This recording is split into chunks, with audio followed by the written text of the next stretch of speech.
Spencer, how are you? I'm doing great, Drew. I'm doing great. What a weekend in college football. This one felt like a really big one. Yeah, I agree. The only team whose AP ranking did not change this past week is Ohio State. It's the same with our model. The most change we've seen so far this season happened this week. True. Now, to be fair, we see lots of little changes every week in our model because we don't hold on to stack bias, where if you're ahead of someone one week, you deserve to stay ahead of them the next week. We don't believe that here, but a lot of changes this week regardless. And this is the show that if the AP poll grinds your gears, we're your guys. This is our bias-free, merit-based, opponent-adjusted way of rating teams to give them the proper credit for what they do on the field, irrespective of their name, brand, colors, logo, anything like that. This is where you come to see how the teams truly stack against each other. Absolutely. A lot of stuff's going to be familiar. It's going to be similar teams at the top is what you're expecting, but some surprises in there too. And before we really get into it, what are we drinking tonight, Spencer? I knew it was coming. We are drinking bubbly tonight. Strawberry Sunset is the flavor. We are missing our third co-host today, Jacob. Good luck out there hunting this week. We hope that you get something worthy to report on next week's show. Reese Davis opened the Ole Miss Georgia game with the Trinidad Chambliss Ferris State breakdown, and it made me wonder for a minute, did he listen to Jacob's whole breakdown of that? Because it was very similar. Already out there influencing the big dogs. We love it, Jacob. Good luck. We'll see you next week. So let's get into it. We'll review Week 8, unveil the rankings 1 through 50 for Week 9, and we will preview games to watch and all other things Week 9. As always, we are so thankful to each and every one of you who subscribe, who share this with your friends. We cannot thank you enough for all the sharing and watching that you've done. It's truly boosted our channel to unprecedented heights.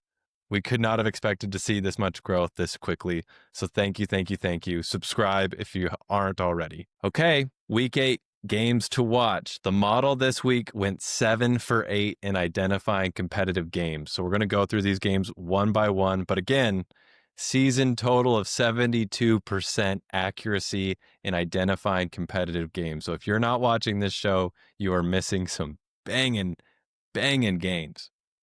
So we'll start with the first one, which happened during the weekday. Number 118, Arkansas State won 15-14 against South Alabama, ranked 122. The competitive rating was an 85.6. This was a walk-off field goal as time expired. What a crazy game. And I love the low score getting represented here. We talk a lot about competitive games, and I think when people think competitive, they tend to think about games that are back and forth affairs, like high scoring, the old fashioned Big 12 shootout type games. But gotta love a defensive slugfest coming in with a competitive rating in the 80s.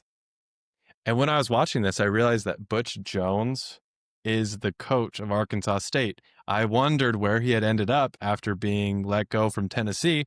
Here he is, year 5 Arkansas State, doing big things.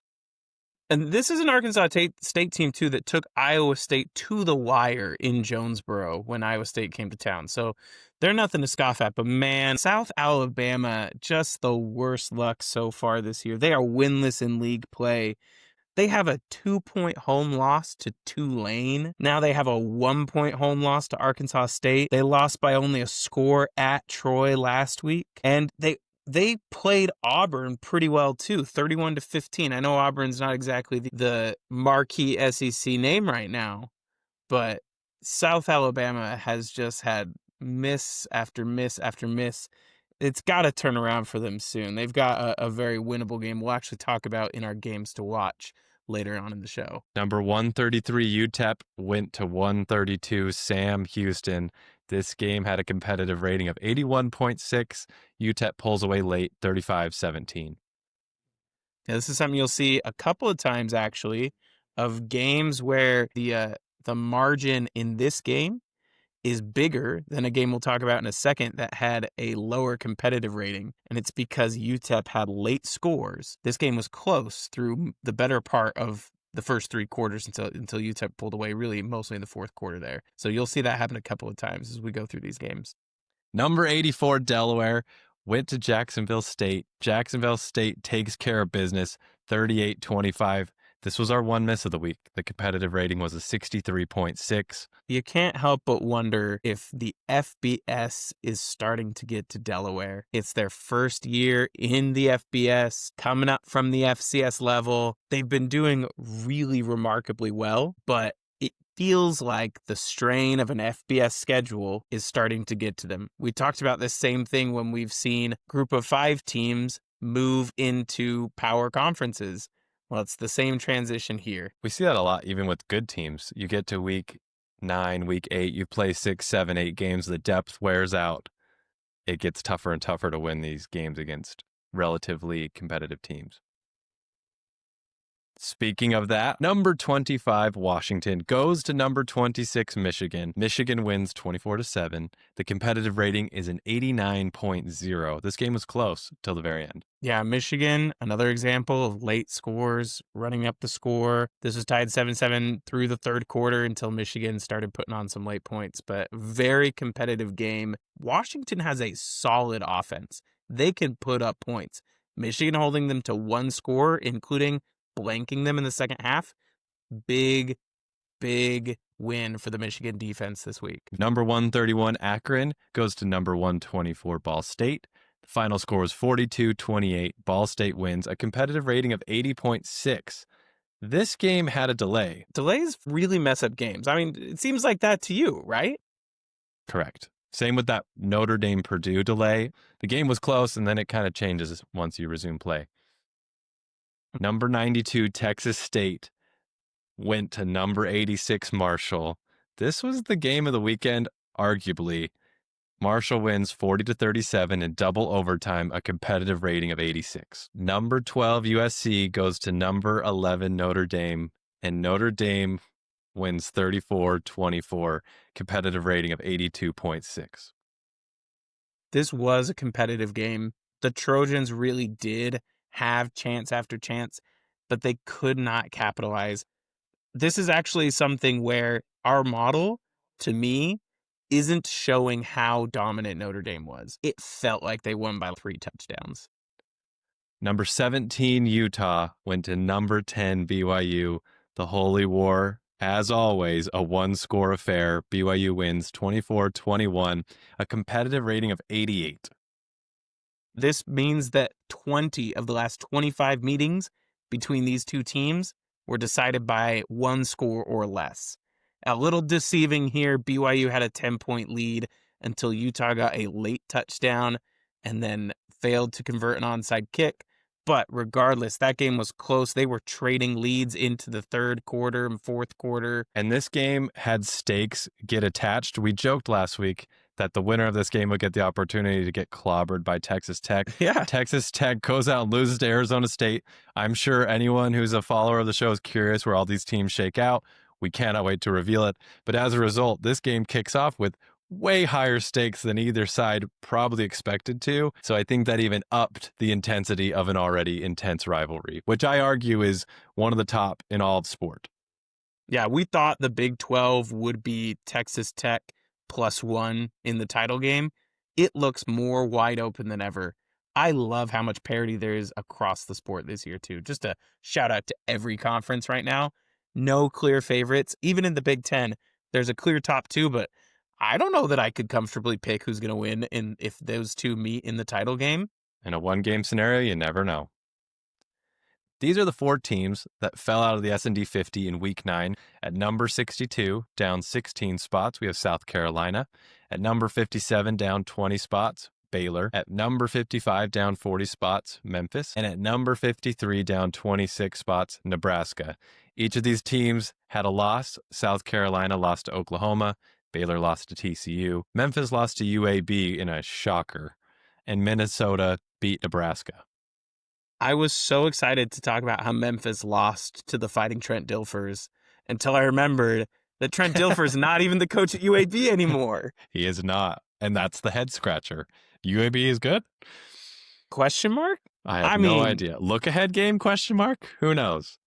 Memphis, Memphis, you had it. You were in the driver's seat to go to the playoff as the G5 representative, and you let it go away. They still technically have a shot, but I'll tell you what this does for the G5 race. We'll talk about the G5 25 later in the show, but what this does for the G5 race right now is it opens the door for other conferences, for the Mountain West primarily, but even potentially for a Sun Belt or Conference USA champion to make a case, because it doesn't look like we're going to have an undefeated American champion anymore.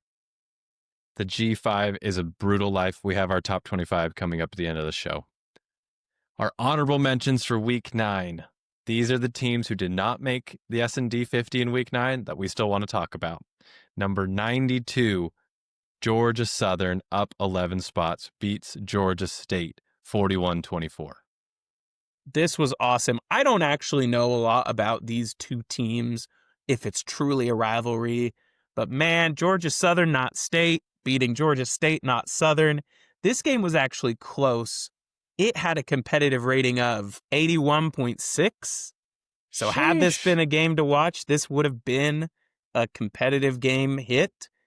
But that Georgia Southern team pulled away with 3 fourth quarter touchdowns. So shout out to Georgia Southern for beating their in-state rivals. Somebody from one of those two fan bases, please let us know.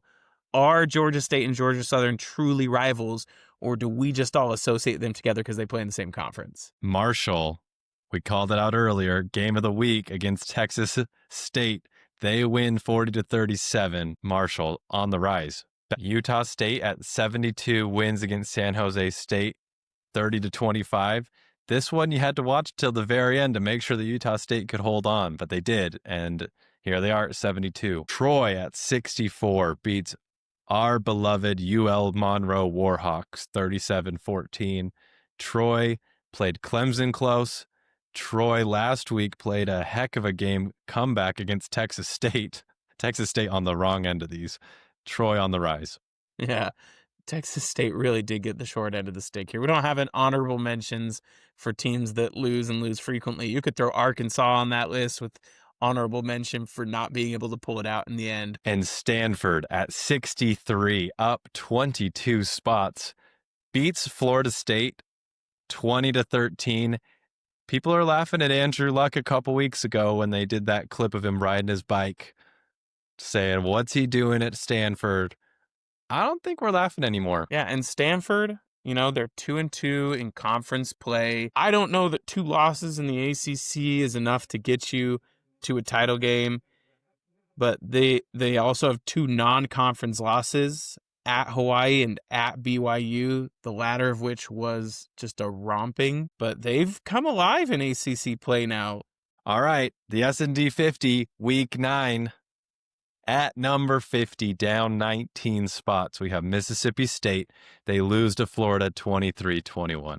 It was so interesting. The headline after this game was about the winning team, with Florida firing Billy Napier. I mean, just we're recording this on Monday, October 20th. Everyone's completely forgotten that Florida actually won their game this past week. Mississippi State, they have their best win right now, and really the reason that they're still in the 50 despite not doing very well in SEC play, they have a marquee win against Arizona State, and Arizona State's surging right now. So we'll see if Mississippi State can turn the corner as well. I'm not going to lie, though, I don't really see it from this team. I think that they had a full head of steam coming into the season, and they've started to peter out. At number 49, up 13 spots, East Carolina, new to the S&D 50. Welcome, ECU. This honestly just goes to show the depth of the American. We talked about how the American may not have an undefeated champion. East Carolina already has a loss in league play. They have 3 losses overall. They're not shut out from being the American champion, and they're surging at the right time. At number 48, up 11 spots, Hawaii, still winning, beats Colorado State, which looks like a really good win this week, 31-19. Also new to the S&D 50. So welcome to the Rainbow Warriors. Gotta love seeing the group of 5 teams get represented in these rankings against Power 4 opponents. I think the unconscious bias across the sport is still to write people off based on their conference. You're not going to see that here. At number 47, Iowa State. I really want to see Iowa State put it back together. They have a very tough test at home against BYU this week. They are favorites in that game. So Vegas seems to like their chances, or it could be an indicator that Vegas doesn't really believe in the Cougars. But either way, Iowa State with a chance to make a statement this week. We'll see if they can get healthy and get on the field and win. And new to the S&D 50 at number 46, up 14 spots, the Minnesota Golden Gophers win against Nebraska 24-6. There's been a lot of headlines of the fans at these games, especially fans at losing games, taking off their shirts and spinning it around. We saw that again this week with another fan base. Wisconsin did it. Oklahoma State the week before. I don't know if you saw that. But the Minnesota fans, they row the boat in the stands. If you haven't seen that, go look up a video of the Minnesota fans. Believe it's the student section rowing the boat. PJ Fleck doing something good up in Minnesota. And Minnesota's had some close losses, so it's good to see them here in the 50. At number 45, down 20 spots, Washington. They lost to Michigan 24-7 in that competitive game we outlined earlier. When these West Coast teams joined the Big Ten, I really doubted that they would be able to compete for titles in this conference. And I feel a little bit vindicated right now. Having a shot against Michigan, though, keeping it close, but not being able to score in the end, that hurts. And they have a big test this week. They host Illinois. At number 44, up 5 spots, Colorado. This week they get Utah. Colorado's looking a lot better right now. They have a few early season losses, but that win against Iowa State from a week ago looks really good. I understand Iowa State is hurt, but if Iowa State can turn it around, Colorado can capitalize on that and continue to rise. At number 43, down 5 spots, Kansas on a bye this week. Sunflower showdown against Kansas State. 2 weeks ago, I probably would have told you that Kansas State is not going to be competitive. I get that it's a rivalry, but this really felt like Kansas State was having a down and out year. But we talked about them last week. They were an honorable mention. Kansas comes in. They're coming off a bye, but they have had some struggles lately. I actually think Kansas State might take this one. If I had to pick, I think I'd pick the Wildcats.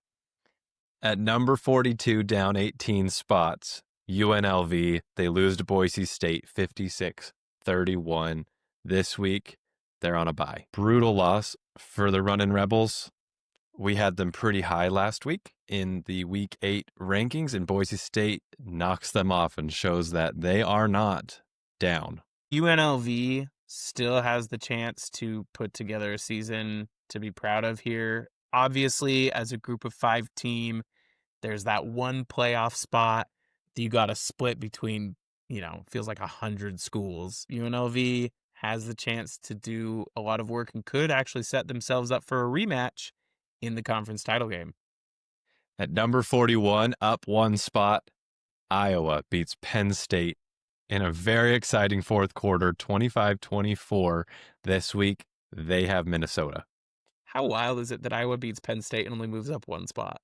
At the beginning of the year, I would have said you're crazy. Penn State, by the way, for those who want to know, we talk about the 50. Penn State didn't get an honorable mention here. But for those who want to know where Penn State is, they have fallen all the way to 73 in our model. Not even the lowest rated Big Ten team, though. Mark Gronowski, we've been calling it out all year. The dude was a baller at South Dakota State.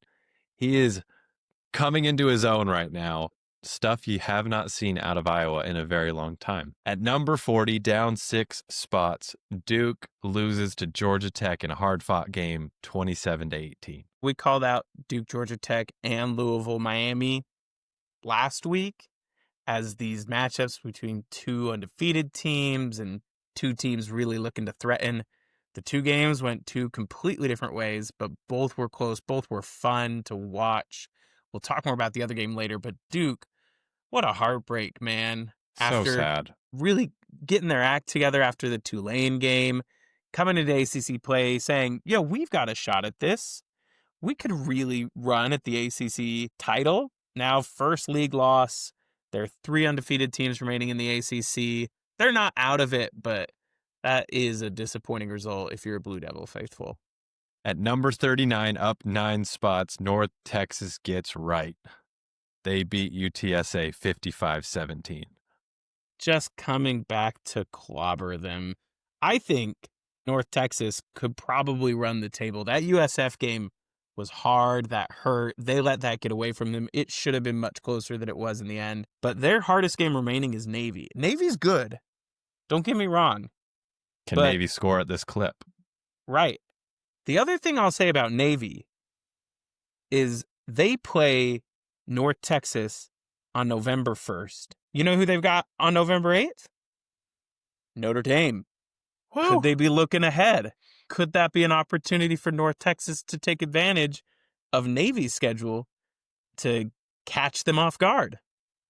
We'll see. At number 38, up 18 spots, the Yukon Huskies beat Boston College 38-23. And Friday night, I'm just scrolling through the ESPN app looking at lines, and I look down and see that Yukon is not favored to be a 1-5 Boston College team. And again, we talk about this is not a gambling show. These are not predictive ratings. But alas, I look at that and think, how is UConn not favored to beat Boston College? They're a 1.5 underdogs. They go out and beat Boston College 38-23. Yeah, UConn is a strong offensive team. I wouldn't have pegged them for that earlier in the year, but obviously they're running up score on Central Connecticut to start the year. But they put up 51 points on FIU last week. It's a And lot of points. they put up 38 points on Boston College. This is a team that can do damage offensively. And they've got a date with Duke, who's just below them in the rankings. They've got a date with Duke in November. So quality competition coming up for the Huskies. At number 37, up 7 spots, James Madison puts on a clinic, and they beat Old Dominion 63-27. They are really starting to take control of the East Division of the Sun Belt Conference. They are now 4-0 in conference play and at 37 here in our model. James Madison showing that they are in the driver's seat in the Sun Belt. At number 36, up 14 spots, TCU wins in a close game against Baylor. TCU with the bounce back. They lose to Kansas State. Now they beat Baylor. They are one of those teams in the Big 12. You don't know what you're going to get every week, but here they are at 36. They have West Virginia this week. I mean, is it rude to say that that's essentially a bye? You could Yeah. say that. You It's could say probably that. rude. Well, don't tell Pitt that. Pitt lost to West Virginia, and Oh, they're that's pretty true. good. Pitt, they're the turnaround of the year. TCU, West Virginia, a little less competitive, I think. At number 35, up 1 spot, the Houston Cougars. They have a win against Arizona, 31-28. Houston's one of those teams that if you're not paying attention to this show, you might not know that they are 6-1 and having a tremendous season. We're giving them their credit here at 35. That was a tough game against Arizona, though. I thought for sure the Wildcats were going to pull it out. They got fight. And this week they have Arizona State. And these teams are not far apart. We'll get to Arizona State shortly. At number 34, up 9 spots in the rankings, our beloved Southern Miss Golden Eagles. They win against Louisiana 22-10. This, again, another team where I looked at the lines on Friday and thought, that's odd. Why are they not favored by more? Southern Miss takes care of business. Southern Miss looks like they could be competitive in the Sun Belt. I don't know that they have what it takes to beat James Madison, but they have been playing really strong of late. They are currently the highest rated team in our model in the Sun Belt. I think that would be a very interesting title matchup as well. They're in opposite divisions. But Southern Miss, James Madison could be a title game. Southern Miss's last game of the year on November 29th is against Troy. Them and Troy are both 3-0 right now in the West Division of the Sun Belt, shaping up to be winner goes to the title game to potentially play James Madison. At number 33, up 14 spots, the Florida Gators beat Mississippi State. Still a good team playing a ridiculously tough schedule, and I think doing a great job. I agree. I think DJ Lagway is awesome. He I is. think that the non-Napier Gators are not going to get any worse. I don't necessarily know that they'll get better. I think that mixing up the play calling and taking it out of Billy Napier's hands was an adjustment they should have made at the beginning of this year that they're forcibly making now. Honestly, it could unlock something for Florida. We could see them, I did not run the table, but we could see them make every game competitive for everyone left on their schedule. And a team right next to him, number 32, up 9 spots. The Texas Longhorns win in a scare against Kentucky, 16-13. The offense still feels a little sluggish on the Texas side, but they do pull out the victory. They are here at 32. This game, man. Woo! I get that Texas won. It felt like Texas lost. Like, they certainly lost the plot. I cannot believe I ever had faith in Arch Manning. And now that I've said that out loud, he's going to turn it around, right? But Yes, he beat Oklahoma and he's beat Kentucky in consecutive weeks. I'm not counting him out yet. that's the standard. Beating Oklahoma and Kentucky in consecutive weeks. No, this isn't basketball. This isn't Shaka Smart Squad. Texas is hot and cold. I don't understand. I don't understand how a roster with this much depth plays like this, but Steve Sarkisian hopefully will figure it out. At number 31, up 1 spot, Northwestern, they shut out Purdue 19-0. At number 30, up 10 spots. I think this was the shocker game of the week. Arizona State, they beat Texas Tech 26-22. They didn't just beat Texas Tech, too. They really controlled that game. Texas Tech had a shot late. They actually took the lead late, and Arizona State had to come and take it back. Arizona State felt like they had gotten right back into form after that trouncing by Utah the week before. Sam Leavitt looked great. Sam Leavitt is that guy. I'm going to say that. That's my call out for this game. Holy cow. The difference with him and without him is very stark. Sam Leavitt, honestly, at this point, I would say is the best quarterback in the Big 12. I'm going to say, I don't know if he'll go to New York, but there should be consideration. Absolutely. And I think if Arizona State keeps winning, then you're going to see that consideration. If they win out, that's a likely trip to the Big 12 title game. He's a dog. He's a dog. Him and Diego Pavia, dogs. At number 29, speaking of Diego Pavia, down 20 spots, the LSU Tigers, they lose to Vanderbilt, 31-24. LSU's first loss to Vanderbilt since the 1990s.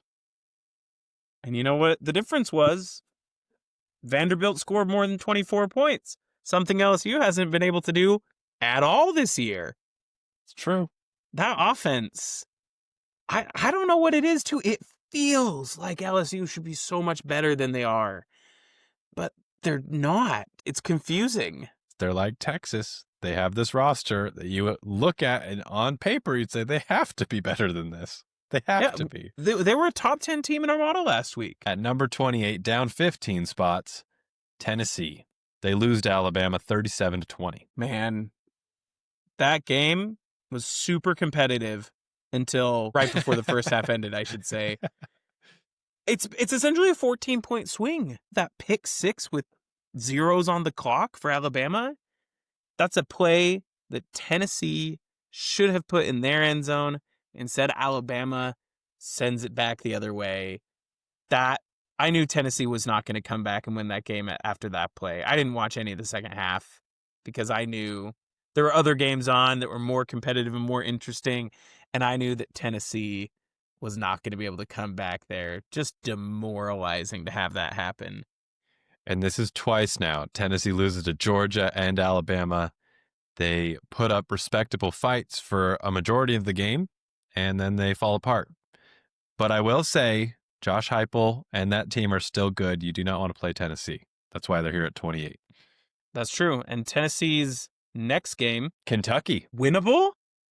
I Yes. mean, if Kentucky plays against Tennessee like they played against Texas, then yeah, Tennessee's still going to win. Texas was not good in that game. At number 27, down 15 spots, USC. They lose to Notre Dame 34-24. This is a heartbreak if you're the Trojans. We've already mentioned it, but this felt like an opportunity to step onto the national stage, to capitalize on your big win against Illinois. And instead, just kind of felt like they couldn't get it going. Lincoln Riley is in search of that marquee win. It almost happened against Illinois. It doesn't happen against Notre Dame. They do beat Michigan, which looks really good. So maybe we can call the Michigan win a marquee win. USC still has work to do, but I do think it's good to give Lincoln Riley time. Yeah, the win against Michigan, awesome. The loss against Notre Dame, just Not as awesome. all momentum gone. I don't know what you do. If you're USC right now, you take advantage of this bye week. They have to play at Nebraska. They have to host Northwestern and Iowa, neither of whom are pushovers. They have to go on the road and play in Eugene. USC could be in trouble come the end of the season. At number 26, up 13 spots, SMU with a huge win against Clemson, 35-24. I am continually impressed by SMU being able to find ways to win. Their quarterback, Kevin Jennings. so good. And he came in last year at like week 3 or 4. Someone else was the starter. I couldn't even tell you who it was at this point.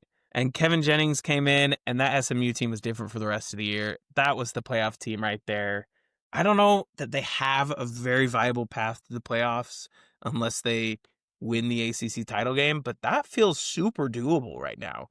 If there's any conference that's even more wide open than all the others, it's got to be the ACC.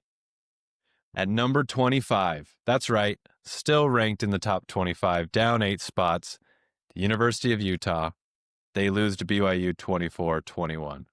Heartbreaking rivalry loss for the Utes. Could be Kyle Whittingham's last year. I kind of paid more attention to his post-game presser because he is a great coach, could be on his way out. And he said the loss has no impact on that decision. We'll see if he decides to stick around at Utah or if this is his retirement party. If he decides to go out, this is a hard one to go out on. And to go out with the number of penalties they had, the decisions they made to kick or not kick or go or not go on 4th down, just tough to swallow. At number 24, up 2 spots, the University of Michigan beat Washington 24-7. I mean, dare I say that Michigan looks like they could be the 3rd best team in the Big Ten right now? They might be. I don't know that I can comfortably assert that Oregon is better than Michigan. I get that everyone else out there is going to say that. And, we still haven't hit Oregon, so we do have them higher rated than Michigan. But Michigan has just really the road losses that don't look great right now against USC and Oklahoma. We haven't talked about Oklahoma yet either. So those are 2 really respectable losses.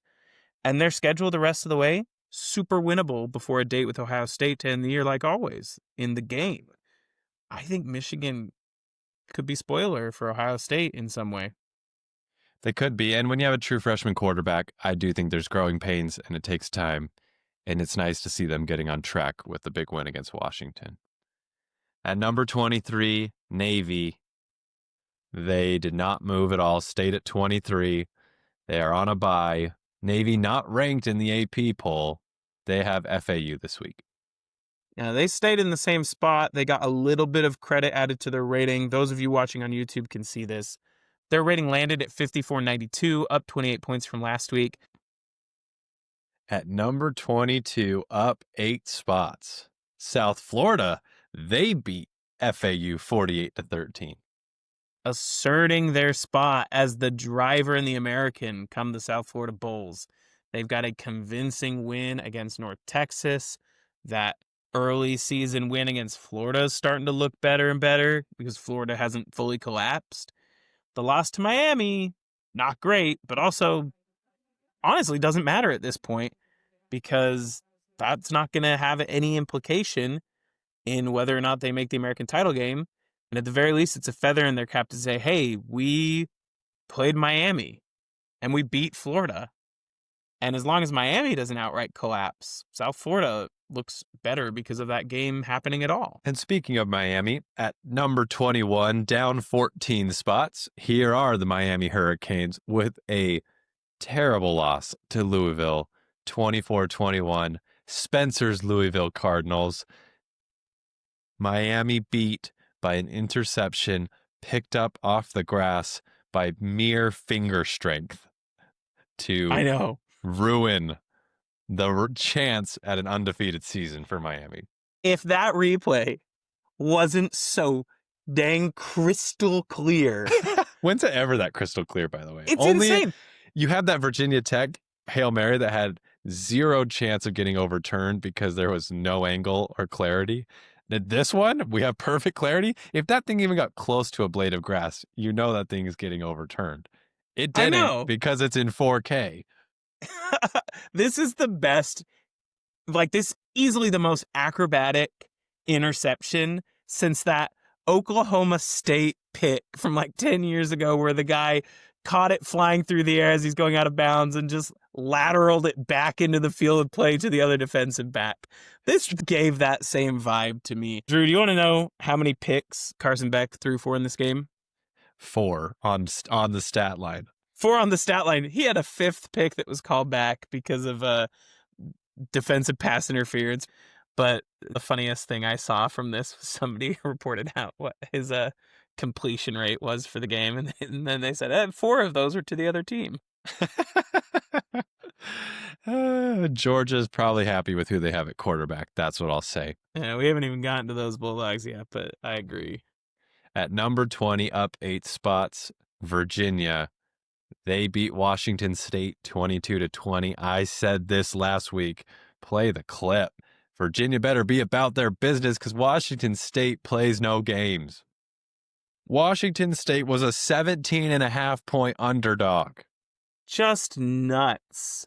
Now, it's not that our model knew that Washington State would be competitive with Virginia. In fact, Washington State is pretty far down in the model right now because they've had struggle after struggle after struggle this year. But we knew coming into this game that Washington State was going to be able to play them close because we saw Washington State do the exact same thing last week with a top 10 team in Ole Miss. Correct. At number 19, up 10 spots, the Oklahoma Sooners. They beat South Carolina 26-7. I really felt like this game told me more about South Carolina than it did about Oklahoma. I get that Oklahoma's good. I get that John Mateer is excellent. But South Carolina, the struggle bus just piling on. We talked about in a past week how their schedule was going to be rough, but how they would have the ability to make it rough in turn for all the people that they play.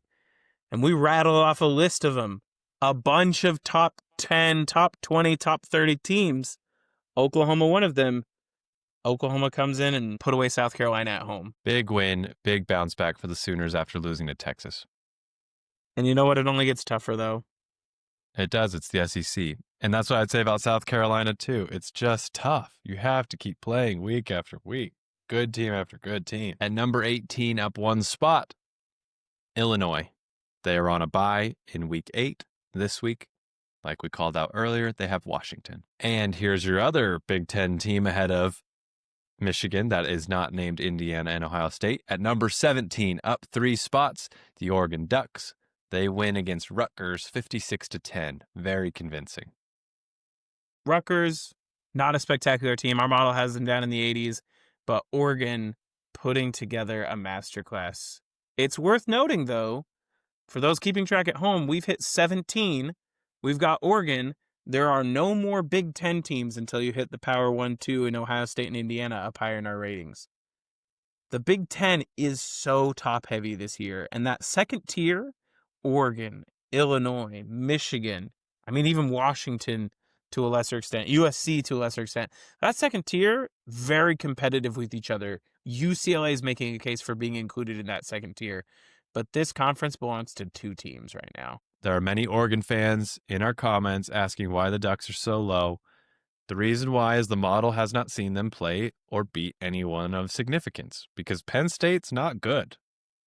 And they lose to Indiana. And so their best win is Northwestern? I guess. Northwestern's good. Like, don't get me wrong. The Big They are. Ten, as a conference, is deeper than anyone but the SEC. We know that. But where's your marquee win, Oregon? You're really going to say it's Penn State? It will come if they are that team. And so that's the way this model works. We will see it with Georgia when we get there. We'll see it with these other teams who are meddling around in this area just a couple weeks ago. If you win a marquee game, up you go. But if you don't, here you sit. The thing is, I actually don't know that that's going to come. Let me give you the rest of Oregon's schedule. They play a home game against Wisconsin. Then they have a road game against Iowa. They've got a home game against Minnesota. They've got a home game against USC. And then they end the season at Washington. There are tough games in there. This is a deep conference. But, Drew, which of those are their marquee wins? The only way I see them jumping up high is each one of those wins needs to be convincing because they are all S&D 50 teams. Except Wisconsin, but they have to be like this Rutgers score of winning by 46 points. Yeah, shout out to Wisconsin. My only comment there is that they're not as poorly rated as Purdue. Maryland's still higher than both of them. Yeah. Texas Tech at 16, down 11 spots. They lose to Arizona State 26-22. Again, this was a shock. Texas Tech is here at 16. What do you do at this point if you're Texas Tech? You hope that you can get Morton back out on the field. They have an easier end of the schedule. So if they can win out, they still put themselves in great position to get to the Big 12 title game. And they do have opportunities for marquee wins. They still have a game against BYU, who we haven't gotten to in these ratings yet. At number 15, up 18 spots, the Louisville Cardinals. Huge win against Miami, 24-21. Spencer's been calling this all year. He loves Louisville as his dark horse to win the ACC. It's looking pretty good right now. It's looking pretty good now, Spence. Miller Moss played lights out against Miami. This is a road game for them, too. I mean, this is the kind of test that Miami of last year or Miami of a couple weeks ago, you could see them struggling on the road. I mean, that was the case with Florida State, right? They basically let the Noles get back into it. But this was a home game for Miami. This was a road game for Louisville. And Louisville just executed at every level. Their defense was outstanding. Miller Moss had a great game. I like the Cards. I know I like the Cards, but I legit like the Cards to win the ACC right now. At number 14, up 21 spots, Boise State. Convincing win against UNLV. They are not dead. They are completely in the hunt for a G5 playoff spot. Boise State has 2 losses, but they are playing like a team who has 1 or none. I mean, I think Boise State right now could beat USF right now. These are different teams than they were at the start of the season. USF caught Boise State off guard. I really do. Our model does too. Our model thinks Boise State, well, our model doesn't think anyone can beat anyone because our model is not predictive. Let me take a moment to say that. The model is not predictive. It's a resume ranker. Our model likes Boise State's resume better. That win against UNLV and a game against Notre Dame that was honestly quite competitive. Notre Dame was able to score consistently, and so they were able to comfortably win that. But Boise State prevented them from running away with it. At number 13, up 8 spots, Missouri with a very close win against Auburn, 23-17 in overtime. This week, Missouri has Vanderbilt. That's another road game for them. 2 in a row. Hello. I think that Missouri may have finally reached the end of the line with this Vanderbilt game. The Auburn game should not have been this close. They should have been able to send Hugh Freeze running out of the building. And I don't think they're going to beat the Commodores. At number 12, our highest rated Group of 5 team. This team is not ranked in the current Week 9 AP poll. You have Tulane here at 12 in our poll.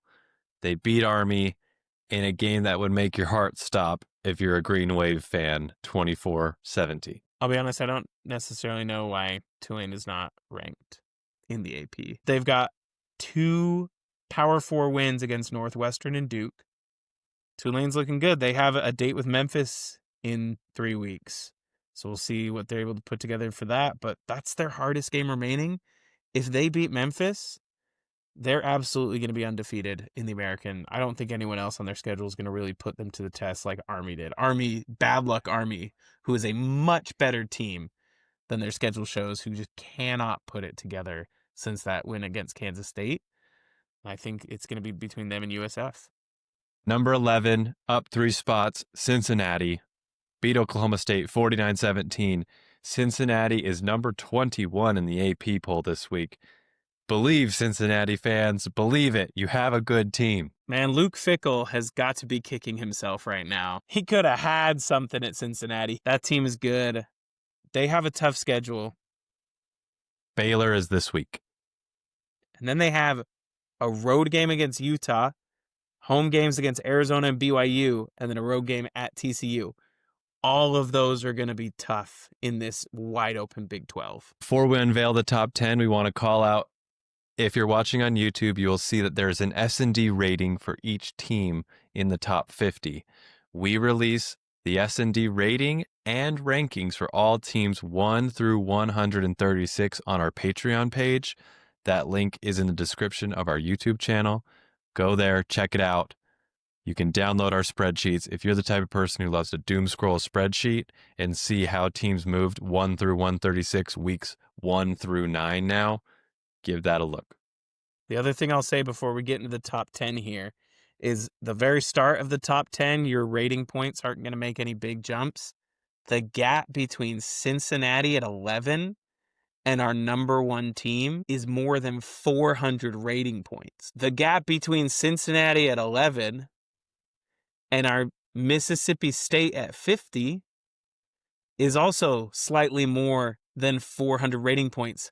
That gap between 11 and 1 is actually bigger. There is separation, and I love that this model shows that. At number 10, up 12 spots, Vanderbilt. Back in the top 10 again this year in the S&D 50, beat LSU 31-24. Convincing win. Diego Pavia continues to make me a believer after I doubted him earlier in the year. You shouldn't have. I never did. You never did. He is now my Heisman favorite. They've got a big game against Missouri. Frankly, for them, though, they should be just seeing that as another chance to do what Alabama's doing right now and boost their resume. They are for real. At number 9, up 9 spots, we have Georgia. They beat Ole Miss. They're 43-35. Georgia fans are going to look at this because I'll get right here to it. At number 8, down 5 spots, you have Ole Miss. They lose to Georgia 43-35. Spencer, why is Georgia 1 spot behind Ole Miss and in the S&D ratings 3 points behind Ole Miss? 3 points is nothing in our ratings. It's because the gap was just that big going into this game. So it doesn't show it on here. And to our audio listeners, Georgia got 122 rating points. Almost all of that was for actually going out and beating Mississippi. Their opponent adjustments were like less than 5 points to their rating. Ole Miss lost 267 points in this game against Georgia. Total, they had a little bit of a positive adjustment actually of 3.34 points. Just to put that in perspective, had they not had an opponent adjustment of 3.34 points, they would be rated below Georgia. It is that razor thin. And when you talk about these ratings being in the high 5,000s now, that the rating difference between them is just 3 points. Our model sees Ole Miss as being just slightly higher rated than Georgia, but truly, essentially a tie. Within 5 points, really within 10 points is essentially a tie here from our model perspective. Now, we are true to the model. The model does things that surprise us. I will call out, though, if both of these teams were to play this coming week, and they don't, Georgia's got to bye, but if both of these teams were to play and they both were to win, then Georgia would jump Ole Miss, no matter what the ratings were from those teams. They would catapult Ole Miss. And it's because in addition to getting their own points, Georgia is actually going to get credit for what Ole Miss does next. So if Ole Miss goes out and wins, Georgia's going to get credit for that win as well. It's not 1-to-1, right? We're not giving them the same amount of points or anything like that, but they get an adjustment added to their score because a team they beat went out and won. Similarly, if Georgia goes out and wins, Ole Miss is going to get a positive adjustment, even though they lost. It's not going to be a very big positive adjustment, but it's like a strength of schedule acknowledgement to say you lost, but it was to a really good team. And so Ole Miss plays this week. If they win, which is not a sure thing, they play Oklahoma. But if Ole Miss wins, Georgia's going to get points. Ole Miss is going to get points. Ole Miss will get more because it's their own game. They'll stay ahead of Georgia for one more week. But as soon as Georgia wins, they're going to skip right over Ole Miss because the model does recognize that Georgia won that game and they're going to get that adjustment.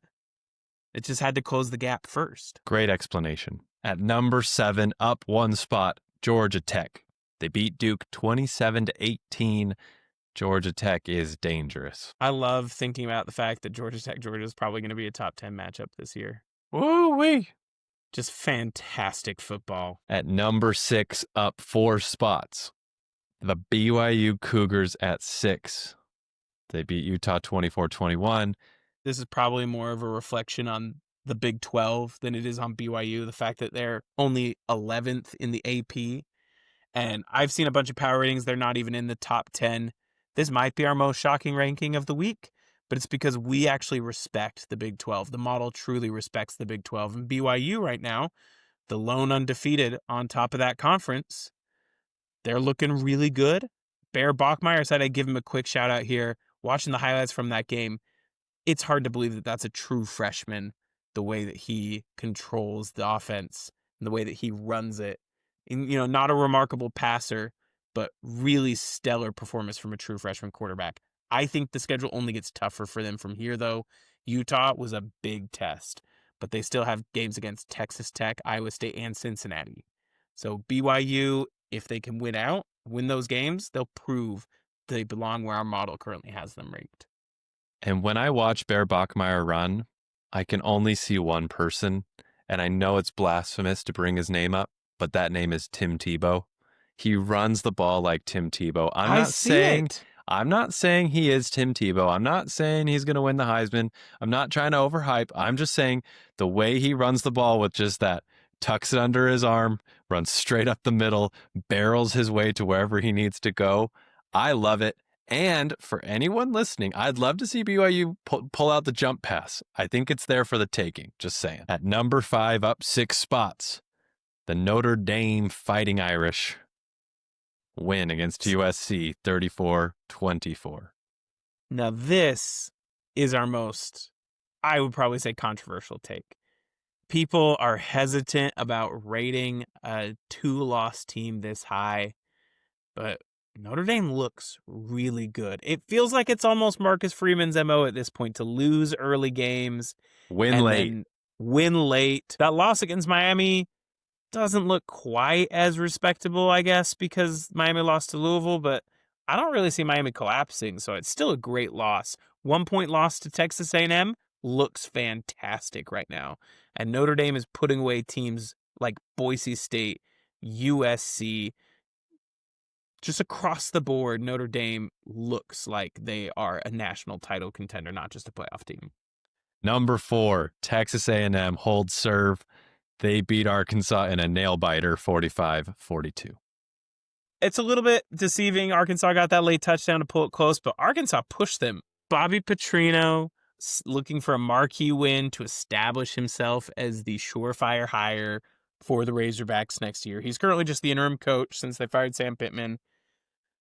But this game felt like Texas A&M should have it by way more than they did. It's part of the reason you see they're only inching up in their rating, up only 75 rating points to 6,006. Texas A&M is our first team to cross the 6,000 threshold. It's worth noting, too, that while we do have Notre Dame at 5 and Texas A&M at 4, the rating gap between them is still 210 points. So Texas A&M is a tier above Notre Dame right now. Not necessarily a league above them, but they are one big step up. And Texas A&M and the other 3 teams in our top 4 are the top tier in college football right now, according to our model.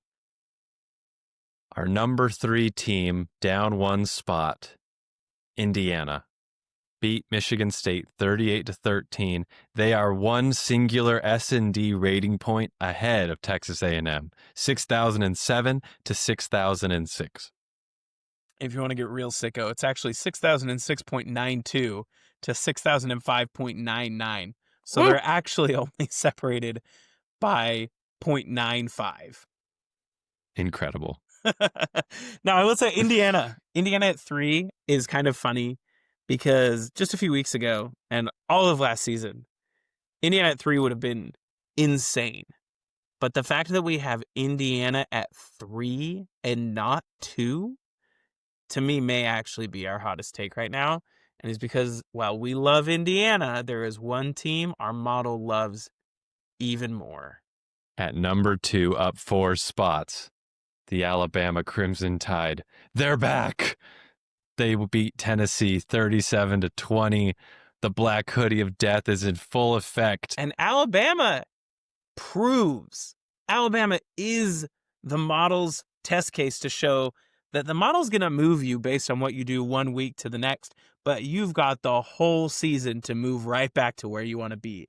Alabama bottomed out at 74 after that loss to Florida State because our model, turns out correctly, identified that Florida State was not a great team. But when Florida State trounced Alabama, the model had to make an adjustment. So they shot Alabama from 18, where they started in the preseason, all the way down to 74.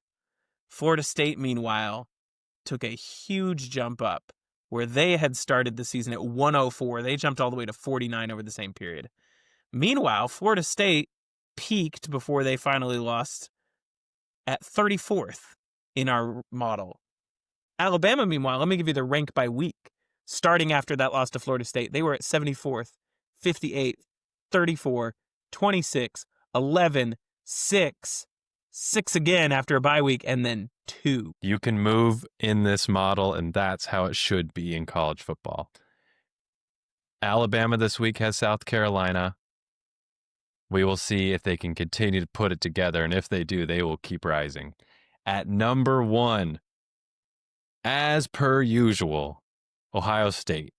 They shut out Wisconsin 34-0. That defense is so good. The Ohio State defense should be mentioned here. I get that they scored 34, but they do not give up points to anyone. It's incredible. I think Ohio State is the best team in the country. Our model, honestly, with the way Alabama's schedule looks and the fact that they have so many more marquee opponents than Ohio State, our model could put Alabama number 1 later in the season. I wouldn't be surprised to see it. But I think eye test-wise, Ohio State looks like the better team between those two, and Ohio State just looks unbeatable. Ohio State on a bye. Alabama has South Carolina. Indiana has UCLA. Texas A&M has LSU. So we could see more movement this week, or we'll just see more of the same, and these teams keep boosting up in the ratings. Yep, Ohio State with a rating of 60-86 right now, so only 80 points ahead of Texas A&M. For general context, a respectable win against a respectable team will net you somewhere in the range of 50 to 100 points in our model. The higher rated you are above that team, the fewer points you'll get. The fact that these teams are so far ahead of everyone else means that each win will be a little bit less valuable than if they were further down. But I love the fact that our model is going to mix teams up week in and week out based on how they do that week. So being on a bye actually technically hurts you, but hey, they all play the same number of games. It'll all even out in the end. That wraps up teams 1 through 50 in week 9. Here is our week 9 conference index, where we call out the number of teams in the S&D 50 by conference. The Sun Belt has 2, the Mountain West has 3, the American is 5, the ACC has 6, the Big 12 has 10, the Big 10 has 10, and the SEC has 12. I love that the Big 10 and Big 12 are tied for the same number of teams in the top 50. Yeah, the American continues to prove itself as the cream of the crop. But here's what I'll say. Earlier in the season, there were more SEC, Big 10, and Big 12 teams in here. More ACC teams, I believe, as well. I think 5 is the most we've seen out of the American. But there was a time earlier in the season where there were no teams from the Mountain West or the Sun Belt in here. Now the two of those together have 5 of the 50. So 10% of our 50 is coming from the Mountain West and the Sun Belt. 20%, 10 teams out of the top 50 from the G5. Super cool. Gotta love it. And that brings us to what, Spencer? Our conference quads. This is one of our favorite things to look at for our listeners. We'll describe a little bit what's going on here, but for our YouTube viewers, you can see it right now. We take the conferences and we stack rank each team by the model in groups of 4 to see which conference is the deepest. It's not really a surprising answer, but a little bit of movement here. So our quad rankings this week are at number 1, the SEC A group. Then the Big 10A, the Big 12A, and the ACCA. So we're saying the top 4 teams in each conference stack about how you'd expect them to across those. But before we get to the American or anyone else, we've got the SEC B group at number 5. Then you've got the American A group at number 6. The Big 10 B group at number 7. The Big 12 B group sliding up 1 spot to number 8. And then the SEC C group, we're saying are better than any other G5 set other than the American A. We're saying that they're better than the second 4 teams in the ACC. Just goes to show how deep the SEC is. Rounding out the top 10, again, we have the Mountain West A group. I will say, not displayed here, but inching up on that Mountain West A group is actually the ACC B group, the second 4 teams in the ACC. It's fun to see Georgia move up a tier, Oregon move up a tier, Utah and BYU share a tier, Cincinnati and Texas Tech, it's a fun cluster there. Oklahoma up a tier, North Texas cracking the American A group, and Northwestern in the Big 10 B group. Who would have thunk it? Northwestern and Iowa joining that group. USC and Oregon swapped, so USC is sliding down into that group. In the Big 12, TCU joins their B group. The A group didn't change at all, as mentioned. But in the SEC, LSU was actually in the A group last week. They were the 4th highest rated SEC team. They slide all the way down to the 9th highest rated team. So then the SEC C group with Texas, Mississippi State, and joining them this week, Florida. Our Week 9 playoff picture. If the season were to end today and the S&D 50 were the sole decision makers of the college football playoff, here's how it would shake out. We've got, first up in our 8-9 game, Ole Miss hosting Georgia in an all-SEC matchup to go face number 1 Ohio State, if you win that game, in the Rose Bowl. Then in our 7-10 matchup, we've got ACC champion and lone ACC representative, Georgia Tech, facing Vanderbilt. So a home game for Georgia Tech. The winner of that game would go to the Sugar Bowl to face off against number 2 Alabama. In our 6-11 matchup, we would have number 6 BYU facing number 11 Cincinnati in an all Big 12 matchup, as the Big 12 would get 2 teams in, according to our model if the playoffs happen today. The winner of that game would go face Indiana, number 3 seed, in the Orange Bowl. And finally, number 5 Notre Dame would host number 12 Tulane. The winner of that game would go play Texas A&M in the Cotton Bowl. Could be a rematch for Notre Dame. I will say, for the first time this year, all 12 playoff teams are ranked in the top 12 of our model, because we have Tulane, that group of 5 representative, actually in the 12 spot this week in our model. The next 3 teams out will be Missouri, Boise State, and ACC darling Louisville. Bummer to see them just a little bit on the outside here, trying to catch up to Georgia Tech. Who doesn't want to watch Ole Miss play Georgia again, but at Ole Miss? That would be so great. Who doesn't want to see Diego Pavia and Haynes King go at it? Man, and to think, too, this obviously can't happen. You're not going to have all of these teams in the playoffs because too many of them play each other. BYU and Cincinnati still have to play each other. Georgia Tech has to play Georgia. And none of this even considers the conference title games.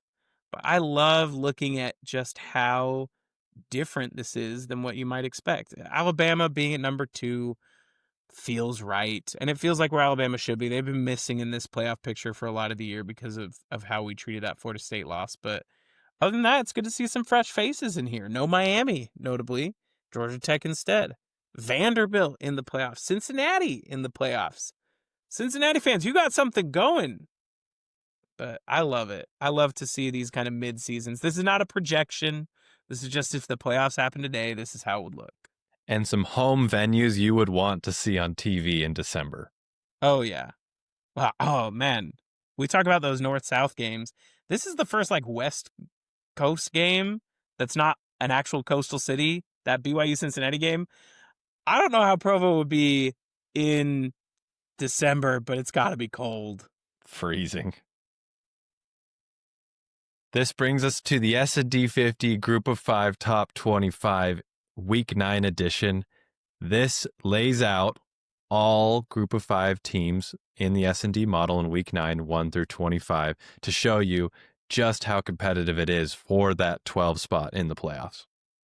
Yeah, quick call out here. One of our listeners actually commented and said to our last week G525, why is UConn in here? And why is Washington State in here? We threw them in because we acknowledged that they were non-Power 4 teams. And it was correctly pointed out to us that these teams don't actually qualify for the playoffs under the G5 rules. So we decided to tone it back into this G5 Top 25 is truly the race for that playoff spot. So you've got number 1 Tulane leading the American right now, followed very closely by number 2 Boise State. Then you've got South Florida and Navy from the American, and then in the top 5 this week from the Sun Belt, you've got Southern Miss with James Madison at 6 right behind. At 7 through 10, you've got North Texas, UNLV, Hawaii, and East Carolina, rounding out our top 10 for the G5 Top 25, all 10 of which are also the 10 G5 teams currently represented in the 50. Now, after that, we've got San Diego State at 11, Memphis at 12, and then our very first Conference USA team, Louisiana Tech, at 13. Kennesaw State at 14, Troy at 15, and then 16 through 25 this week, Temple, Western Michigan, our highest rated MAC team, Jacksonville State, Miami of Ohio, Utah State, Marshall, the University of Ohio, Toledo, Buffalo, and Fresno State. Last call I'll make here, the MAC. 5 teams in the G5 Top 25. All 5 of them are in the last 10 that I just read. But they have 5 teams in here with Western Michigan, Miami, Ohio, Toledo, and Buffalo. So love the MAC getting a little bit of representation as they start to sort out who the best team in that league is. That best team could compete. Week 9 games to watch. These are the games that the model has identified as the most competitive games in Week 9. Again, we are 72% in identifying competitive games this year. On Thursday at 7:30 p.m. Eastern, number 126 South Alabama goes to number 125 Georgia State. The rating differential is 28.1 points between the teams. South Alabama and Georgia State both played competitive games last week. Another competitive game on the horizon this week. And South Alabama, winless in league play, heartbreak after heartbreak. This could be the week they turn it around. On Saturday at noon Eastern, number 95 Appalachian State goes to number 87 Old Dominion. The rating differential is 78.4. This game has got to be a little bit of a downer party for the two fan bases because just a couple of weeks ago, it was looking like this game wasn't going to be 95 at 87. It looked like this game could be like 45 at 37. Both teams have had a couple of missteps in the month of October, late September, and this could be the get-right game for one of them, or it just might be a continual slide. At 3:30 Eastern on Saturday, number 83 Toledo goes to number 79 Washington State. The rating differential is 41.3. Washington State continues to bounce around. I mean, we don't talk about Oregon State, but it seems like Washington State is everywhere from the Pac-2 right now. I love to see it. This will be a fun game. I think Washington State's going to take this one. Sicko game of the week for sure. Battle for the MAC. Number 69 Western Michigan goes to number 71 Miami of Ohio. The rating differential 26.6. Very slim. Also at 3:30 Eastern. These two teams are tight.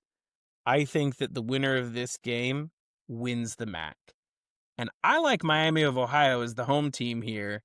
I think Western Michigan is going to make it incredibly competitive, regardless of how it falls. This is going to be a game to watch. 2 other games at 3:30 Eastern. Number 46 Minnesota goes to number 41 Iowa, a rating difference of 42.4. One of 3 games actually between 50 teams in our games to watch this week. We got to love PJ Fleck taking it on the road, trying to row the boat in Iowa. I think this is going to be a low-scoring affair. I think the winner of this game is going to challenge in that middle tier of the Big Ten, but it's going to be competitive. It's going to be fun to watch no matter how it falls. Number 13 Missouri goes to number 10 Vanderbilt. The rating difference is 80.8. This is Diego Pavia's time to shine, or Bo Prabula's coming out party. Who? Which one do you think it is?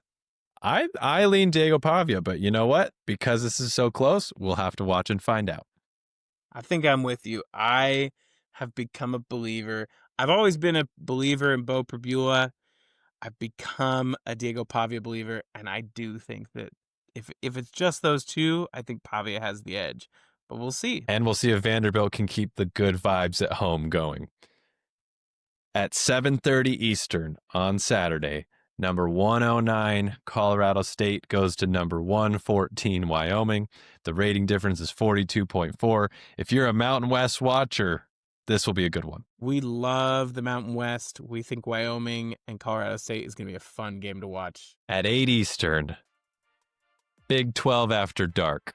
Number 35 Houston goes to number 30 Arizona State, a rating difference of 73.6, a perfect way to cap week 9. I think Arizona State Houston should be the game of the week, like across the board. I get that game day is not going there or anything like that, but Arizona State is going to be a slugfest in the Big 12. Tempe at night is different.